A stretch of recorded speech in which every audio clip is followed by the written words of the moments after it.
அறிவார்ந்த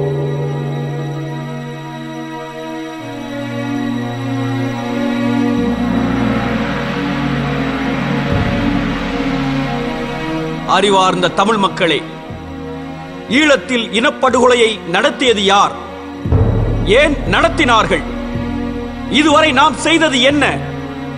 இனி என்ன செய்ய போகிறோம்? இந்த கேள்விகளுக்கான விடைகளை கண்டறிய மறைக்கப்பட்ட நம் தமிழர் வரலாற்றை நாம் சற்றே திரும்பி பார்ப்போம்.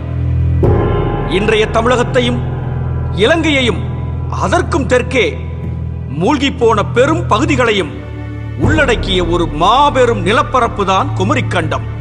அந்த குமரிக்கண்டத்தில் காலகாலமாய் வாழ்ந்து வந்தவர்கள் தமிழர்களே.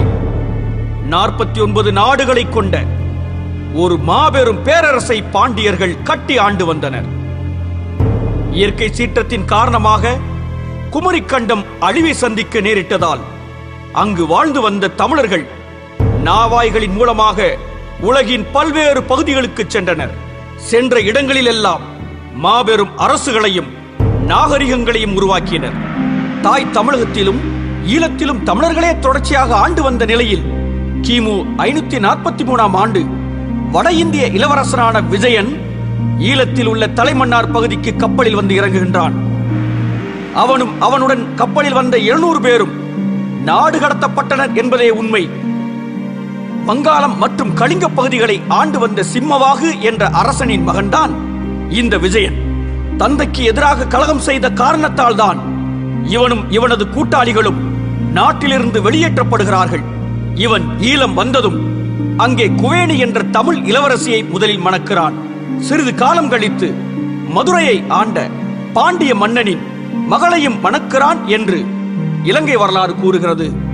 இவனோடு சேர்த்து வந்த 700 ஆண்களும் பாண்டிய நாட்டு பெண்களையே மணக்கின்றனர்.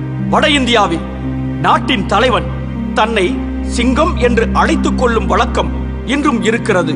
சிம்மவாகு என்ற அரசனின் வழித்தோன்றல் என்ற காரணத்தினால் விஜயனின் வாரிசுகள் சிங்களவர்கள் என்று அழைக்கப்பட்டனர். தமிழினமும் வட இந்திய இனமும் கலந்ததுதான் சிங்கள இனம். ஈழத்தில் இருந்த தமிழும் இந்தியர்கள் பேசி வந்த பிராகிருதமும் கலந்ததுதான் சிங்கள மொழி. விஜயன் வருகை புரிந்த காலத்தில் பௌத்தம் ஒரு பெரிய மதமாக பரவியிருக்கவில்லை. கிமு 3ஆம் நூற்றாண்டில் வாழ்ந்த மௌரிய அரசன் அசோகனின் காலத்தில்தான் பௌத்தம் மௌரிய நாட்டின் அரச மதமாக அறிவிக்கப்படுகிறது. பௌத்தத்தின் பால் ஈர்க்கப்பட்டு மதம் மாறிய அசோகன் 4 திசைகளிலும் பௌத்த மதத்தை பரப்புகிறான். இதன் மூலமாக பௌத்தம் ஈழத்தீவிற்கு கொண்டு வரப்படுகிறது.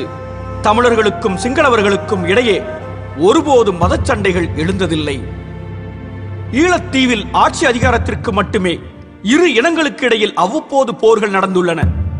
கிமு 205ஆம் ஆண்டு முதல் கிமு 161ஆம் ஆண்டு வரை ஈழத்தை ஆண்டு வந்தவன் சோழ அரசன் எல்லாளன் ஆவான்.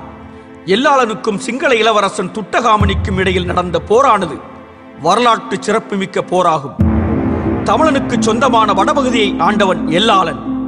சிங்களருக்குரிய தென் பகுதியான உருகுணையை ஆண்டவன் சிங்கள அரசன் கவண்ணதீசன். இவனுடைய மகன்தான் இளவரசன் துட்டகாமினி.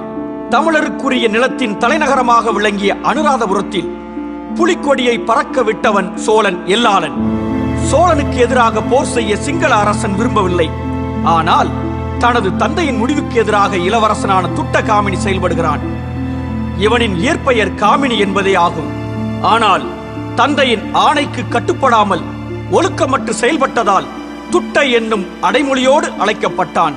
தந்தையை மீறி பெரும் படை திரட்டி வந்து எல்லாளனை அனுராதபுரத்தில் எதிர்கொள்கிறான்.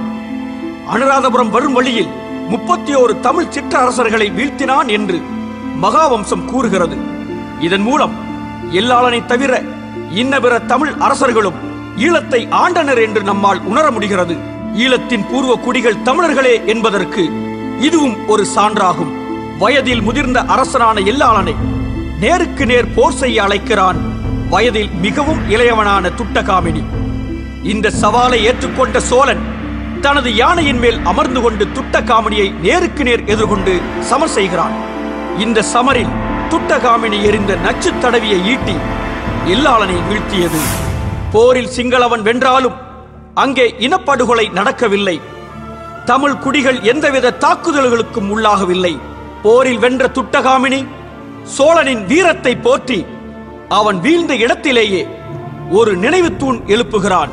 தனக்கு பிறகு வரும் அனைத்து சிங்கள அரசர்களும் எல்லாளனுக்கு கட்டாய மரியாதை செலுத்த வேண்டும் என்று அந்த இடத்திலேயே உத்தரவும் இடுகிறான்.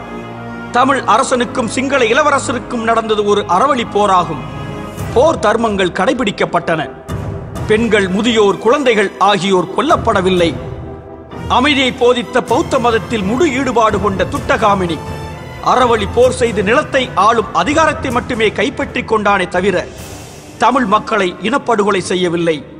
தமிழ் சிங்கள அரசர்களுக்கிடையில் நட்புறவு இருந்ததற்கு மேலும் ஒரு எடுத்துக்காட்டாக சேர அரசன் செங்குட்டுவன் கற்புக்கரசியான கண்ணகிக்கு கோவில் எழுப்பி மரியாதை செய்யும் திருவிழாவில் சிங்கள அரசன் கஜபாகு கலந்து கொண்டதை கூறலாம்.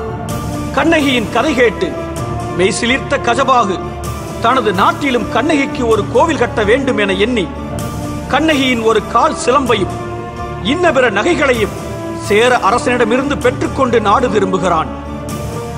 கண்ணகியின் நகைகளையும் ஒற்றைக்கால் சிலம்பையும் தனது தலையில் வைத்து சுமந்து கொண்டு வந்த கஜபாகு இலங்கையில் பத்தினி அம்மா என்ற பெயரில் கண்ணகிக்கு ஒரு கோயில் கட்டுகிறான். அன்று முதல் இன்று வரை தமிழரும் சிங்களவரும் ஒற்றுமையுடன் வணங்கும் ஒரு கடவுள் என்றால் அது கண்ணகியாகத்தான் இருக்கும். வேற்று இனமாக இருந்தாலும் வேற்று மொழி பேசினாலும் ஒருவருக்கொருவர் இனக்காழ்ப்புணர்வு இல்லாமல் தமிழனும் சிங்களவனும் இலங்கையில் வாழ்ந்து வந்தனர். மீண்டும் பாண்டியர் ஆட்சியை நிறுவுகிறார் முதலாம் சடையவர்மன் சுந்தரபாண்டியன். இலங்கையில் இழந்த தமிழர் பகுதிகளை மீண்டும் கைப்பற்றி பாண்டிய பேரரசுடன் இணைக்கிறார். இவருக்கு பின் அரியணை ஏறிய இவரின் மகன் முதலாம் மாரவர்மன் குலசேகர பாண்டியன் கிபி 1268 முதல் கிபி 1308 வரை பொற்கால ஆட்சி செய்கிறார். குலசேகர பாண்டியனின் கீழ் தமிழகம் செல்வச் செழிப்போடு இருந்தது. பாண்டிய பேரரசின் ஆட்சியில் அவர்களின் பிரதானிகளாக ஆரிய சக்கரவர்த்திகள் என்ற பட்டத்தோடு தமிழர்கள் யாழ்ப்பாணத்தை தலைநகராக கொண்டு ஆட்சி செய்கின்றனர். இதில் கவனிக்க வேண்டிய முக்கிய விடயம் என்னவென்றால் சோழர்களும் பாண்டியர்களும் சிங்களவனை எதிர்த்து நடத்திய போர்களில் இனப்படுகொலைகளும் போர்க்குற்றங்களும் நடைபெறவே இல்லை. எதிரிகளிடம் அகப்பட்டுக் கொண்ட நாட்டை மீட்டெடுக்கும் நோக்கம் மட்டுமே இரு படைகளிடமும் இருந்தது. முதலாம் மாரவர்மன் குலசேகர பாண்டியன் இறந்த பிறகு இளவரசர்கள் சுந்தரபாண்டியன் மற்றும் வீரபாண்டியனுக்கு இடையில் ஏற்பட்ட வாரிசு சண்டையால் பாண்டிய நாடு வலுவிழந்தது. இதை பயன்படுத்திக் கொண்ட இஸ்லாமிய சுல்தான் மாலிக் காபூர் மதுரை நகர் மீது படையெடுத்து வந்து பாண்டிய நாட்டின் செல்வங்களை எல்லாம் சூறையாடுகிறான். பாண்டிய பேரரசு வலுவிழந்ததால் அதன் யாழ்ப்பாண பிரதானிகளான ஆரிய சக்கரவர்த்திகள் தங்களை சுதந்திர அரசர்களாக பிரகடனம் செய்து கொண்டு தங்களுக்கென்று ஒரு தனி கொடியுடன் தொடர்ச்சியாக 350 ஆண்டுகள் ஈழத்தை சுயாட்சி செய்கின்றனர். யாழ்ப்பாண நகரை மீட்டெடுக்க மாரவர்மன் குலசேகர பாண்டியனால் அனுப்பி வைக்கப்பட்ட தளபதியான குலசேகர சிங்கராயனின் வழிவந்தோரே ஆரிய சக்கரவர்த்தி அரசர்கள் தங்களது கொடியில் காளை, வலம்புரி சங்கு, பிறை நிலவு மற்றும் சூரியன் ஆகிய சின்னங்களை கொண்டு சுயாட்சி நடத்தியவர்கள் இவர்கள். ஆரிய சக்கரவர்த்தி பட்டம் கொண்ட 18 அரசர்கள் யாழ்ப்பாணத்தின் நல்லூரை தலைநகராக கொண்டு நல்லாட்சி செய்கின்றனர். இவர்களது ஆட்சியில் தமிழ் மொழியின் வளர்ச்சிக்கு முக்கியத்துவம் கொடுக்கப்படுகிறது. இவர்கள் தமிழ் சமயத்தை பின்பற்றி ஆட்சி செலுத்தியவர்கள்.